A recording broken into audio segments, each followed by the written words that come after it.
건강을 위해서 꼬박꼬박 영양제 챙겨 드시는 분들 많으실 텐데요. 이 이슈 집중하셔야겠습니다. 매일 챙겨 먹었던 영양제가 가짜 영양제라서 오히려 몸을 망치고 있는 사례가 늘고 있어서 논란입니다. 유명 온라인 사이트에서 중국판 짝퉁 영양제가 버젓이 팔리고 있다면서요, 변호사님? 네, 그렇습니다. 최근 이제 유명 전자상거래 플랫폼에서 이런 피해가 조금 확인되고 있는 상황입니다. 일부 소비자들이 뭐 비타민 등 이런 영양제들을 구매를 했는데 알고 보니까 그 성분들도 전혀 들어가 있지 않은 가짜 제품이었고 중국에서 수입된 그런 짝퉁 제품이었다는 겁니다. 일부 소비자들은 이 약을 먹고 신체적으로도 뭐 간 수치가 높아지는 등 그런 피해도 이제 발생을 하고 있는 상황입니다. 사실 지금 이 불거진 유명 업체뿐만 아니라 그 밖에 조금 크고 작은 그런 플랫폼들에서도 뭐 다양한 이런 가짜 제품들로 인해서 피해가 속출하고 있다라고 알려져 있고요. 지금 자료에 의하면 최근 5년 동안 주요 7개의 플랫폼에서 모두 이제 4만 2천 건 이상의 그런 가품들이 발견돼서 앞으로 또 이런 조사나 혹은 사실 확인을 통해서 그 피해는 더 커질 수 있다라고 예측되는 상황입니다. 네, 이 가품 구별이 어려운 데다가 건강상으로도 큰 피해를 입은 사례도 발생을 하고 있는데요. 피해자들의 목소리 듣고 오겠습니다.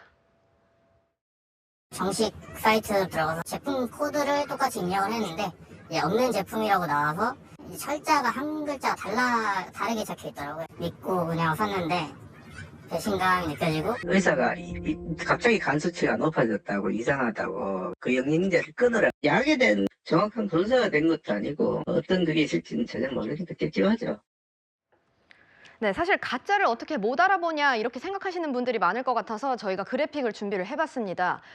진품과 가품인데요. 보면은 포장지로 봤을 때는 별 큰 차이를 볼 수가 없고 알약 색깔이 약간 다른 것만 보이는데 미세하게 차이가 있는 것 같아요. 근데 이렇게 육안으로도 구분하기가 어려운데 중국 업체들이 국내 사업자 주소를 쓰면서 적발도 힘들다면서요. 네, 그렇습니다. 이제 이런 중국 업체들이 국내에는 사업자 등록을 해놓고 사실은 실질은 운영이 전혀 되지 않은 그런 업체들이 많습니다. 그래서 결국 이 배송이라든가 상품과 관련된 서비스는 실제 중국 업체에서만 진행을 하고 국내에서는 그것을 추적하기가 상당히 힘든 그런 상황이고요. 그래서 이런 사실상 명목상으로만 사업자 등록을 해놓는 업체들이 상당수이기 때문에 이것을 적발하는 것도 상당히 쉽지 않은 일입니다. 네, 사실 유명 쇼핑몰들은 이를 놓고 마냥 손 놓고 있는데 이것도 문제로 지적이 됩니다. 쇼핑몰은 판매자와 소비자 간의 판매 중개 역할만 한다. 그래서 피해는 고스란히 소비자 몫인데 결국 이게 피해자가 조심하는 수밖에 없을까요? 네, 그렇습니다. 사실 이런 플랫폼 서비스를 이용하다 보면 뭐 상품을 구매할 때 그런 문구를 보신 적이 있을 겁니다.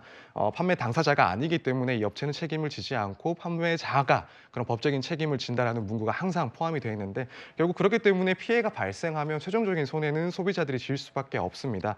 물론 이런 커머셜 기업들이 이런 상품들이 미리 선별하고 판단하는데 힘을 쓰겠다라고는 하지만 사실상의 그런 한계가 분명히 존재할 거고요. 그렇다면 이제 소비자 입장에서는 결국 상품들을 구매할 때 그 상품에 대한 정보들을 미리 확인을 하고 조금 더 신중하게 판단을 해보는 수밖에는 없는 상황입니다.